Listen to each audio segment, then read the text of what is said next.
Oke, Assalamualaikum warahmatullahi wabarakatuh, Sobat Inspira. Apa kabar semuanya? Mudah-mudahan sehat semuanya ya. Nah, di sini saya sebelumnya pengen ini dulu nih, ngebahas tentang yang namanya saya di masa lalu sebentar ya. Dulu saya adalah salah seorang penulis lirik, katanya sih salah satu penulis lirik tergalau di Indonesia. Salah satunya ya, salah satunya. Dulu saya pernah menulis lirik di band saya dulu, sebuah lagu judulnya Ingin Hilang Ingatan.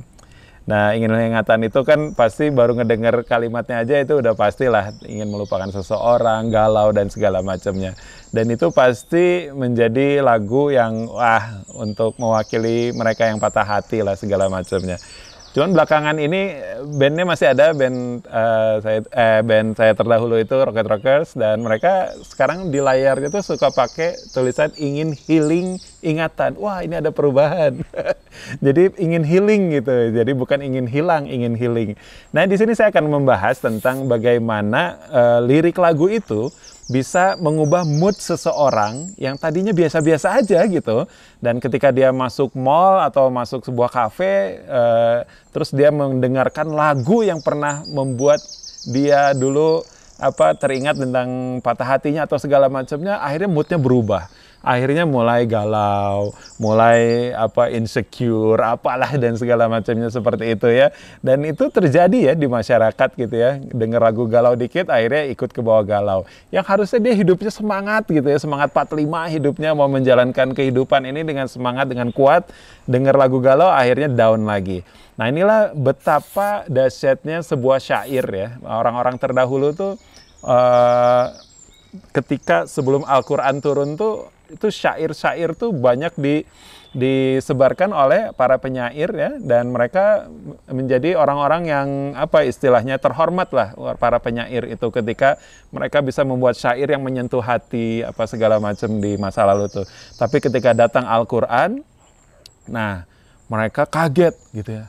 Siapa yang bisa membuat tulisan seperti ini? Para penyair dulu yang merespon Al-Quran itu kaget gitu ya. Ini ada sesuatu yang belum pernah ditulis sebelumnya. Kalimat-kalimat yang begitu indah, begitu luar biasa. Dan akhirnya para penyair itu pun sebagian ya mulai mengakui yang namanya Islam ya dengan Al-Qur'annya. Singkat ceritanya seperti itu tentang penyair di masa lalu. Makanya penyair di masa lalu itu ketika mereka mencari inspirasi itu selalu datang ke lembah-lembah, ke bukit-bukit gitu, dan akhirnya terjadilah kelalaian dalam beribadah. Nah, makanya di dalam Islam itu pun syair itu dibolehkan, membuat syair itu dibolehkan ya. Nah, tapi dikhususkan ya, yang membuat syair itu harus termasuk ke dalam golongan orang-orang yang solih, karena di Al-Quran sendiri itu yang difokuskan itu syair-syair dari orang-orang yang solih. Dan Nabi pun punya ya sahabat yang menjadi untuk membantah lah syair-syair dari orang-orang musyrik ya. Nah, itu ada khusus sahabat yang untuk membantah syair-syair yang batil lah istilahnya. Nah, itu jadi syair pun adalah sebuah senjata di mana syair itu pengaruhnya sangat besar untuk manusia. Makanya dari itu saya pun mulai sadar dulu, ternyata menulis lirik itu harus sangat hati-hati.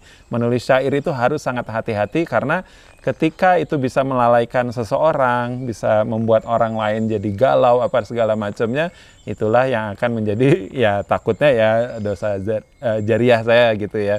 Nah, jadi saya istighfar dengan masa lalu saya ya, mudah-mudahan saya pun ya mendoakan teman-teman semua ya untuk bisa sama-sama kembali ke jalan Allah, bisa menata kembali lah apa yang sudah dulu mungkin kita tidak ada ilmunya, dan ketika kita menjalankan dengan ilmu yang ada, yang kita punya sekarang, kita bisa memperbaiki masa lalu kita ya.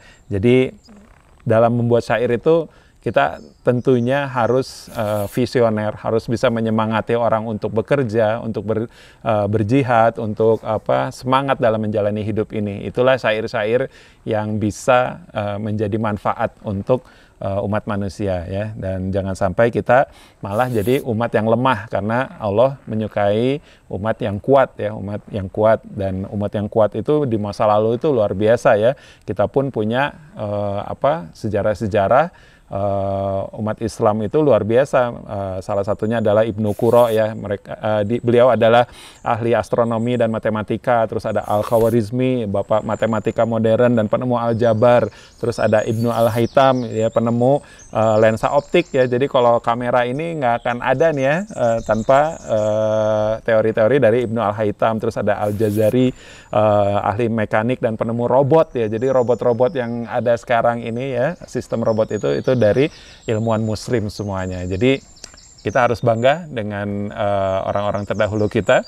Ya mudah-mudahan dengan kita dikuatkan dengan syair-syair yang kuat, syair-syair yang menjadi penyemangat, mudah-mudahan kita bisa menjadi muslim yang kuat dan muslim yang kembali memegang peradaban. Wassalamualaikum warahmatullahi wabarakatuh.